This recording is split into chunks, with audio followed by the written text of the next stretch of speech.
Itu Nggih. banyak kan penunggu di sini. Oh, penunggunya lah. Iya, Dek. Nggih. Tak kalau mau karing apa? Baik, Sumur dan olah. tapi bila hujan ada kalau dalam sini bebanyu nak sini paling ada tinggal dalam titiannya itu. Kan mau dalam. Wah, ini di mana manusia lah. Dia masih Ini baru biji. Hah? Baru biji. Dua biji lagi bini. Pakai bini. Ih, yang kata orang semalam. Itu batunya model kayak batu kayak batu. Mau di batu biasa tuh bang, kayak guling pula kenanya. Nggih. Wah masih udah. Paling banyak. Muat tuh sama gua. Mah, 20 tahunan nggak ada. Nggih. Oh, ini sumurnya ini bisa gesen mandi kah apa biasanya? Bisa mandi bisa. Orang mau minta banyuman mandi bisa, mau beli diminum bisa. Paling jauh buan mana? Nah, ada buan luar lah. Banyak orang warna lagi ada mari. Ada ke sini. Iya, yang jauh-jauh. Banjirin. Nah, kalau sekelilingan naik. Hari-hari ya. Buannya. Ini kan yang kuota ada belum mungkin dedang. Nggih. Bedang hari ini. Cuma tadi banyak. Orang hari itu. Nggih. Paling rame hari apa? Anunya rajin Hari Minggu hari Sabtu tuh bang. Hari Minggu udah raminya. pas hari ini tuh deh. Nah, ini sebanyak kumpul. Itu bakain kuning tuh apa kisahnya kada apa lah. Nih kain kuning tuh. Oh, tinggal.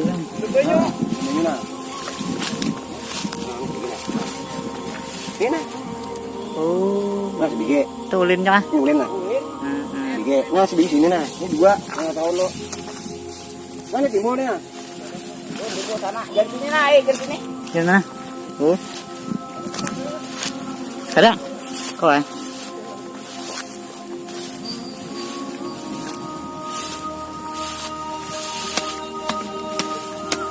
Udah belum kada kau ah. Sini aja nih. Nih, kelihatan kan?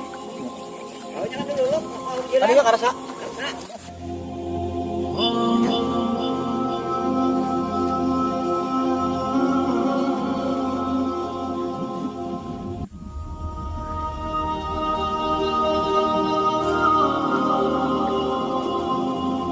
Sahabat jelajah sejarah Datu, berikut kisah tentang Candi Laras dan legenda asal-usul Pati 4 dari narasumber yang berbeda.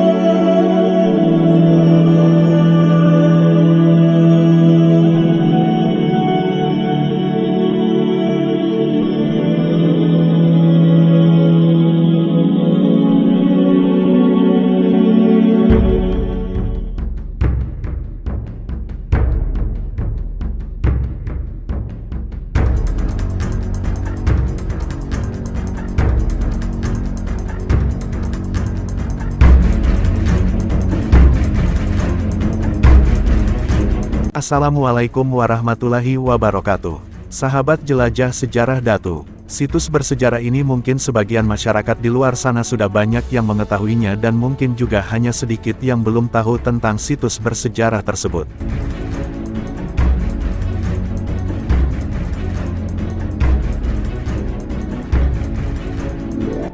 Tetapi pernahkah sahabat jelajah sejarah Datu tahu?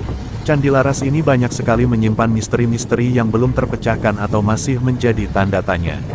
Setidaknya kalian harus tahu tentang kisah ini, yang kami paparkan, dan mungkin sahabat jelajah sejarah Datu pun belum mengetahuinya. Itu ada kalau tuh yang ting warna biru tuh.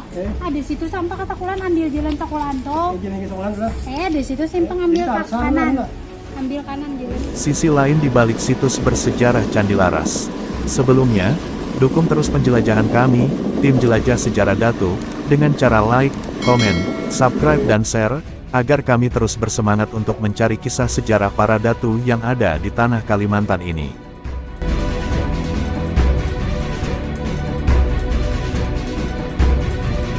Candi Laras terletak di Desa Candi Laras, Kecamatan Candi Laras Selatan, Kabupaten Tapin, Provinsi Kalimantan Selatan. Temuan lepas di Candi Laras yang berasal dari sekitar situs yang sekarang terselamatkan dan disimpan aman di Museum Provinsi Kalimantan Selatan Lambung Mangkurat. Temuan tersebut adalah arca babi yang terbuat dari batu alam yang secara kebetulan memiliki bentuk mengarah pada imajinasi hewan babi. Pada pertengahan abad 19 ketika Muller mengunjungi situs Candi Laras juga sempat menjumpai batu alam tersebut. Arca Buddha di Pangkara, yang terbuat dari bahan perunggu berukuran panjang 21 cm dengan lebar 8 cm. Kondisi arca tidak utuh dengan kedua lengan bawah hilang. Arca digambarkan berdiri dalam sikap sama bangga, kaki tegak, kedua tangan tampak diangkat ke depan dan tidak diketahui sikap sebenarnya, namun diperkirakan bersikap abaya mudra dengan tangan kiri memegang jubah. Jubah tokoh Buddha di Pangkaran dilukiskan tipis terselampir menutupi bahu kiri dan terjuntai hingga menutupi lengan kiri. Jalan kaki guys. Rambut dilukiskan ikat membentuk usnisa. Di tengah dahi samar-samar nampak urna. Wajah tokoh ini digambarkan tenang dengan mata tertutup dengan hidung relatif panjang, bibir seperti tersenyum lebar dan telinga sedikit panjang. Tinggalan ini ditemukan secara tidak sengaja di sebuah pematang Hanau, tepatnya di Jalan Desa Baringin tidak jauh dari Sungai Tambing Karang, sekitar 700 meter sebelah tenggara Candi Laras. Dari ikonografi arca diperkirakan berasal dari abad 7-9 M sebagai perwujudan Buddha di Pangkara. Tokoh di Pangkaran ini berasal dari manusia Buddha, calon Buddha, yang dalam mitologi dipercaya sebagai dewa penerang atau penyelamat para pelaut. Manusia Buddha dikenal dalam aliran Lamaisme sebagai bentuk perkembangan dari Buddha Mahayana di Tibet. Batu bertulis berupa batu kali berwarna hitam dalam kondisi yang tidak utuh lagi. Permukaan batu banyak berlubang akibat korosi dan yang tertinggal hanya sebagian. Inskripsi pada batu ini ditulis dalam aksara Palawa dengan menggunakan bahasa Sanskerta berupa satu baris tulisan yang berbunyi Jaya Sida, huruf J sudah terpotong yang nampak hanya 3 garis horizontal. Jaya Sida Yatra yang artinya perjalanan ziarah untuk memperoleh berkah. Selain itu, di sekitar situs juga ditemukan cincin, guci, dan mangkuk. Burung mancing lah.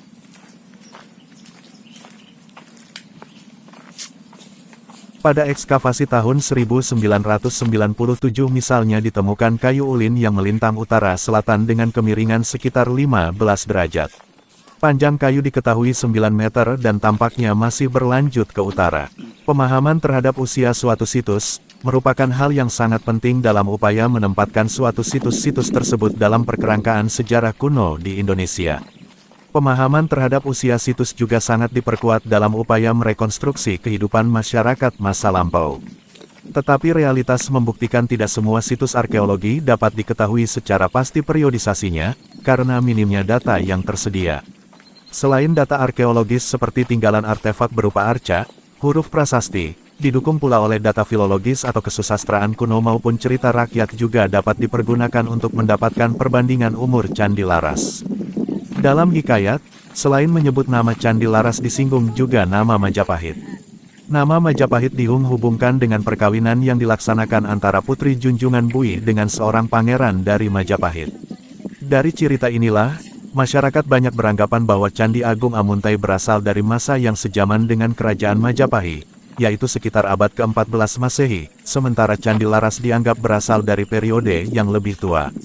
Uraian yang terdapat dalam hikayat Banjar sangat menarik, karena memberikan gambaran peristiwa-peristiwa dari masa pendirian Candi Laras dan Candi Agung sampai ke hubungannya dengan kerajaan Majapahit.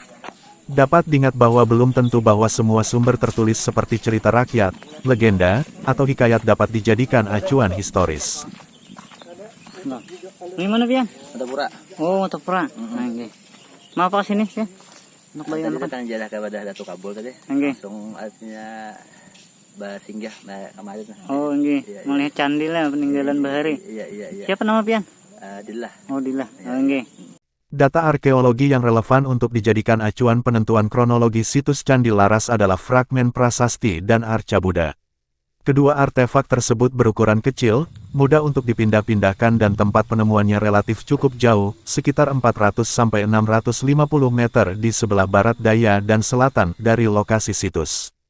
Selain itu, kenyataan bahwa fragmen prasastinya ditemukan di Sungai Amas yang memungkinkan jarak perpindahan benda bisa lebih jauh mengikuti aliran sungai, sehingga ada kemungkinan bahwa artefak tersebut berasal dari situs lain yang terdekat. Tetapi realitas budaya memperlihatkan, di sekitar wilayah Candi Laras belum ditemukan situs yang juga mengandung tinggalan dari masa klasik. Berdasarkan fakta tersebut, sangat besar kemungkinannya bahwa artefak tersebut memang memiliki kaitan erat dengan situs Candi Laras. Dengan demikian, Pertanggalan fragmen prasasti dan arca Buddha di Pangkaran dapat dijadikan referensi untuk memperkirakan masa pembangunan Candi Laras. Sumber, laporan monitoring dan evaluasi kinerja Juru Pelihara dan Cagar Budaya Dipelihara di Provinsi Kalimantan Selatan. 2018.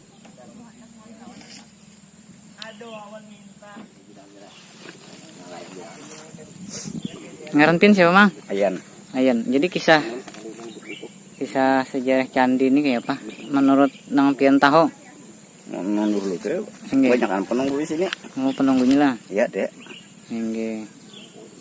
Ini berapa luas sejak ibar candinya tuh luasnya lah. Kita rasa tanggungan lah. Sang burungan. Ada naunya lain, nah pematangan lain. Enggak. Cuma 4 burungan nah itu namanya.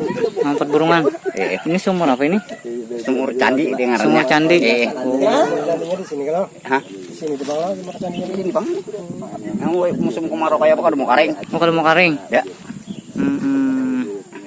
Ini candinya tuh di mana di sini Di kah? sini bang. Ini pang lah. Oh, candinya. Oh, ini. Ini tuh bapak Tahu kalau mau karing lah pak. Baik. sumur danau lah. Tapi bila hujan ada kalau dalam sini bebanyu nah sini paling ada tinggal titiannya itu. Kan mau dalam. Ini. Jadi itu candinya tuh runtuh apa bagaib kah kisahnya tuh? Mau di orang gaib ya. Gaib, Gaib sih ya. harusnya itu nah. Ini. Candinya tuh apa? Jaka ibar apanya lah? Dahulu Putri Junjung Buih kayak apa kisahnya lah? Kan ya aku udah tahu juga lah. Oke. Mau bari ini nih. Yung buih itu kayak apa? Peninggalan apa tadi, Mang? Batu apa? Batu Batu candi.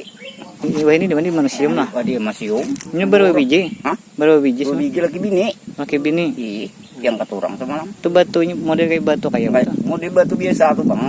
Kayak guling tuh kenanya. Oke. Wah masih udah. Paling banyak. Muat tuh orang mau mah. 20 tahunan nggak ada. Oke. Oh, ini sumurnya ini bisa gesen mandi kah apa kisahnya? Bisa mandi bisa. Orang mau minta banyu mandi bisa. Mau beli minum bisa. Kada mau karing lah. Ada mau karing. Nggih. Marah kayak apa mau karing. Hmm. Banyu nang dalam di sini nang banyu. Nggih. Sini paling anu sata apa tuh tinggal sama titiannya tuh. Mau Oh, kada mau tak sini. mau kan model sampai kemarin kan mau. Nggih. Sini bu banyu nah sini nggak mau. Kada mau. Ya itu maunya paling turun naik ke segilan kayak itu lah. Marah lah.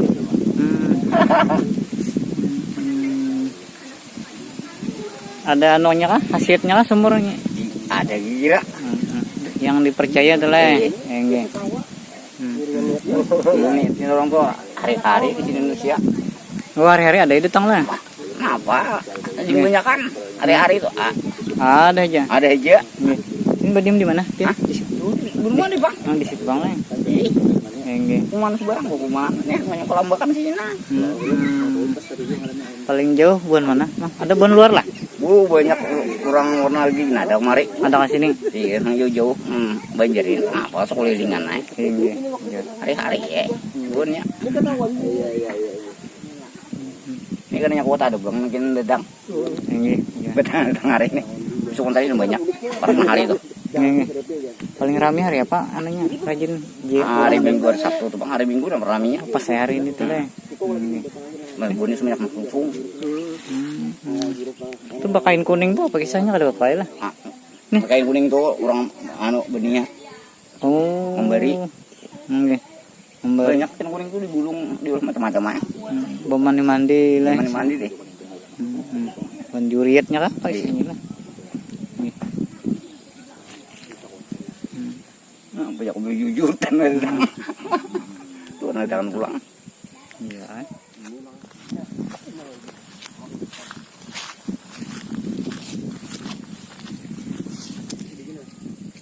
Nah. Oh, tinggal lang.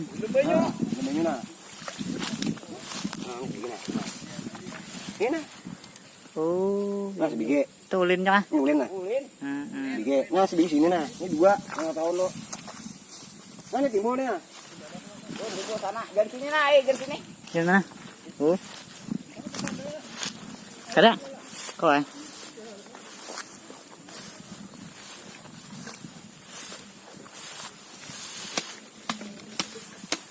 Udah belum kada kawa. Situ. Sini nih, nih, ngeliatan nah.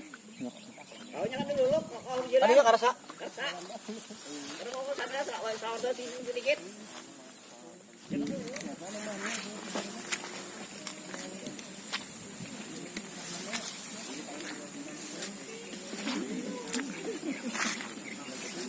Nah, ini bekas peninggalan ulinnya. Ini ulinnya.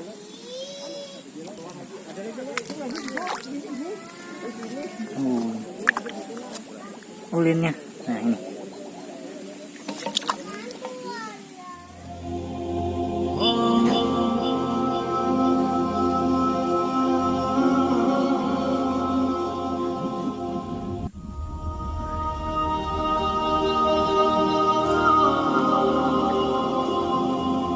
Sahabat jelajah sejarah Datu, berikut kisah tentang Candi Laras dan legenda asal-usul Pati Empat, dari narasumber yang berbeda.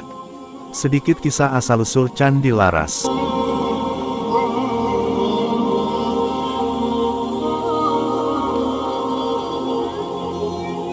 Kisah ini peninggalan orang tua dahulu, asal dari Banua Margasari juga atau istilahnya tutur dari masyarakat. Asal mulanya Banua Ujung Pandar Hilir ditemukan oleh saudagar dari kerajaan Kalingga, utusan dari Ibu Ratu Kahuripan yang bernama Empu Jatmika, yang datang memakai kapal perahu layar dengan beberapa orang prajurit dari kerajaan. Utusan tersebut ingin mencari tempat lokasi baru hendak membangun kerajaan di Banua Nagaradipa. Saudagar tersebut di dalam perjalanan melewati lautan. Setelah lama dalam perjalanan, beliau ingin singgah di pulau yang terlihat nampak dari kejauhan untuk beristirahat. Setelah itu kapal ditujukan ke arah pulau tersebut, namun pulau yang terlihat dari jauh tidaklah ada. Sesepuh para kerajaan pun heran kebingungan entah kenapa, mungkin kata sesepuh kerajaan negara Banua ini dilindungi, ditutupi para gaib.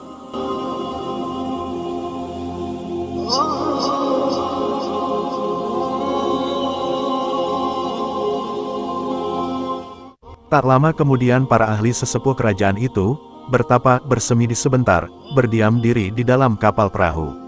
Entah kenapa, di dalam perahu tersebut, ada membawa atau mempunyai peliharaan binatang, di antaranya 2 ekor angsa putih, 2 ekor burung dara merpati putih. Lalu dilepaskannya peliharaan tersebut. Angsa putih berenang menuju air mengarah ke tempat yang terlindungi. Burung dara terbang menuju ke tempat yang sama. Beberapa waktu lama kemudian peliharaan itu tadi membawa bekas atau ciri. Di paruh, kaki angsa ada membawa berikan tanah yang berbau harum. Dan burung dara merpati putih juga ada membawa bekas yaitu ranting dahan kayu. Sampai beberapa kali diulang-ulang binatang peliharaan itu tadi oleh para sesepuh kerajaan. Namun hasil tetaplah sama, ada membawa bekas ciri atau bekal, di paruh ekor angsa putih, ada bekas tanah. Dan burung dara merpati putih membawa ranting kayu. Setelah itu, lalu diikuti, kemana arahnya angsa putih dan burung dara merpati menuju arah tersebut. Tidak lama kemudian, terlihatlah sebuah pulau, tanah tinggi berwarna kuning kemerah-merahan. Dan disitulah para sesepuh kerajaan turun dari kapal perahu layar menuju pulau tersebut, yang asalnya dilindungi oleh bangsa gaib. Tidak lama kemudian, Empu Jatmika ingin mencari tempat untuk membangun sebuah candi sekaligus kerajaan. Lalu Empu Jatmika menyuruh para anak buahnya untuk mencari tanah yang berapa panas dan berbau harum. Lalu digali sedikit tempat lokasi tanah tersebut. Kata sesepuh, menurut petunjuk ternyata inilah yang dinamakan tanah meninggi di tempat lokasi ujung Pandar Hilir, yang berasa panas dan berbau harum.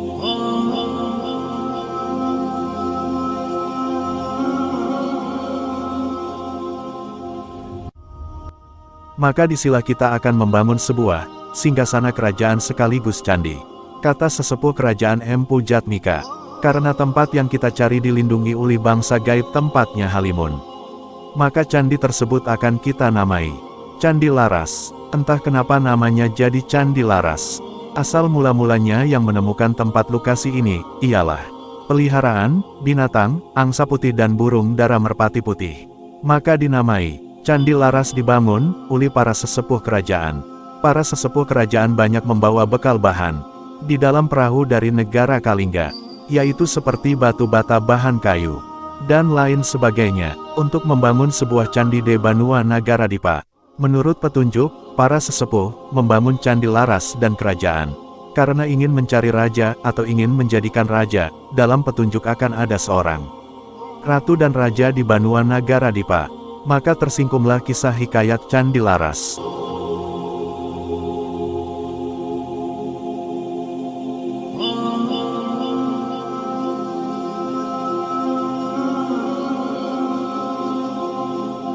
Setelah sudah cukup lama, Baginda Empu Jatmika wafat hilang berpindah tempat.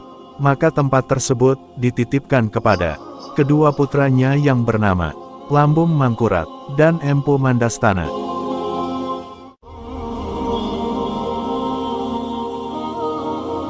Empu Mandastana dan istri membangun mahligai. Lambung Mangkurat tetap di tempat yang lama. Lambung Mangkurat betapa di hutan, di gunung serta di air, berhanyut di air. Empu Mandastana juga bertapa menuruti apa perkataan petunjuk wangsit, untuk mencari siapa bekal yang jadi ratu ataupun raja. Setelah lama kemudian, tapa pertama, hari malam ada cahaya turun dari atas langit. Munculnya kehadiran Panglima Sugara yang gagah dan perkasa. Tapa kedua, di hutan, munculnya pembalah batung dari pohon haur paring batung. Tapa ketiga, duduk di tempat rawa liring gunung, munculnya Garuntung Manau. Tapa keempat, tapa di gunung Batu Piring, munculnya Garuntung Walu, yang keluarnya dari tanaman buah kundur butung putih. Maka jadilah Panglima empat. Mereka berempat ditanyai, datang dari titisan Dewa Langit, Dewa Bumi, Dewa Hutan, Dewa Air, dengan nama Panglima Sugara, Pambalah Batung, Garuntung Manau, Garuntung Walu.